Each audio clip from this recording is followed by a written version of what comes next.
এক একটা আসনের বিক্রয় মূল্য ছিল এরকম ৬০, আরো বেশি হতে পারে, আমি দুটো পেয়েছি, একটা ৪০, একটা ৬০। এদের আমি চিনি যারা এগুলি কিনেছেন। যে আইন সরাসরি সংবিধান বিরোধী সেই আইন তো আপনি বাতিল হবে, শুধু একটা ডিক্লারেশন করলেও হয়, কিন্তু আমাদের জুডিশিয়ারি সেটা করছে না। ইচ্ছা থাকলে উপায় হয়, ইচ্ছা যে নাই, কেন নাই সেটা হচ্ছে এই স্বৈরতন্ত্র অব্যাহত রাখার জন্য চতুর্দিকে শক্তিগুলো সক্রিয়।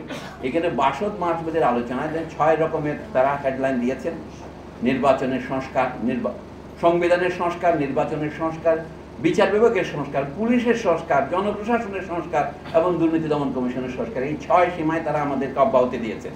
এরপরে নিশ্চয়ই আরও সংস্কারের কথা আসবে। এই সংস্কারগুলো কি?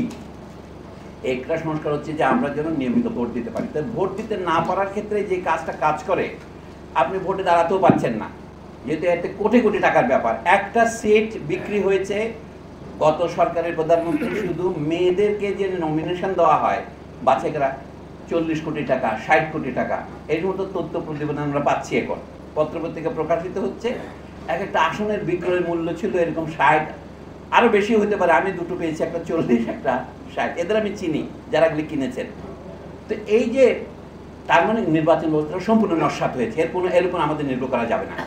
তাহলে আমরা এমন একটা নির্বাচন ব্যবস্থা কি করে করব যাতে আমাদের প্রতিনিধি নির্বাচিত হবে, আমরা ভোট দিতে পারবো। আমি কয়েকটা সাধারণ উদাহরণ দিই। আমি নুরুল কবিরকে অনুসরণ করি যে জনসাধারণের জন্য একটা, আপনারা যে বিদেশে যান, এয়ারপোর্ট দিয়ে যান, আপনার পাসপোর্ট ছাড়া আরেকজনের পাসপোর্ট আপনি যেতে পারেন?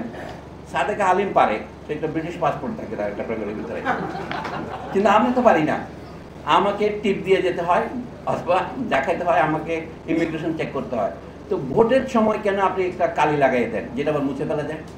কোনো মানুষ যদি তার ব্যাংকের টাকা সে ছাড়া আর কাউ তুলতে না পারে, দু একটা দুর্নীতি সব জায়গাতেই হয়, কিন্তু শতকরা ৯৯ জন লোক তো নিজের টাকা নিজে তুলতে পারে যদি ব্যাংক কোলাপস না করে, তাহলে ভোট কেন সে দিতে পারবে না? আপনার ভোট তো আপনার ব্যাংক অ্যাকাউন্টের চেয়ে পবিত্রতর জিনিস। অথবা বিদেশে যাওয়ার জন্য আপনার পাসপোর্ট থাকে, পাসপোর্ট আমরা কথা বলি না, সরকার কারো কারো পাসপোর্ট আটকে রাখে, মাহমুদুর রহমান মান্নার পাসপোর্ট বহু বছর আটকে রাখছিল, কিন্তু সবার একটা পাসপোর্ট হওয়ার অধিকার আছে।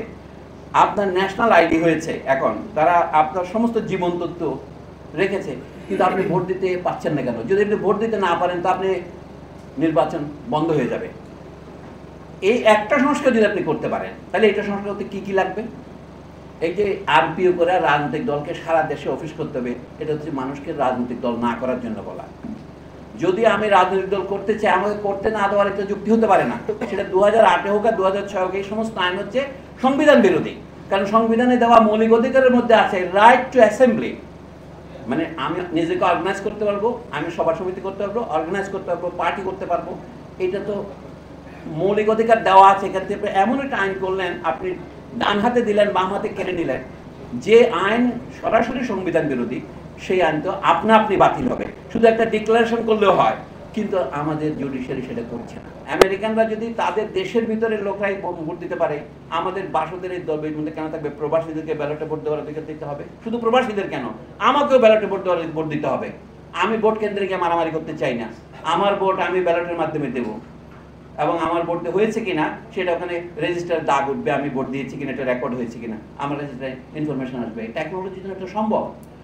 অর্থাৎ ইচ্ছা থাকলে উপায় হয়, ইচ্ছা যে নাই, কেন নাই সেটা হচ্ছে এই স্বৈরতন্ত্র অব্যাহত রাখার জন্য চতুর্দিকে শক্তিগুলি সক্রিয়। এবং সবচেয়ে বড় শক্তি হচ্ছে এই জায়গা টাইপের শক্তিগুলি, ওয়ার্ল্ড ব্যাংকের শক্তি। তারা আমাদের শিক্ষা ব্যবস্থাকে সম্পূর্ণ ধ্বংস করেছে। আপনাদের কোনো লজ্জা করে না? কেউ কি দাবি করেছেন বাংলাদেশে কিন্ডারগার্টেন ইংরেজি মিডিয়ামে বন্ধ করতে হবে? এই দাবি বাসদ করতে পারবে? তাহলে আমি বাসদের সাথে আছি।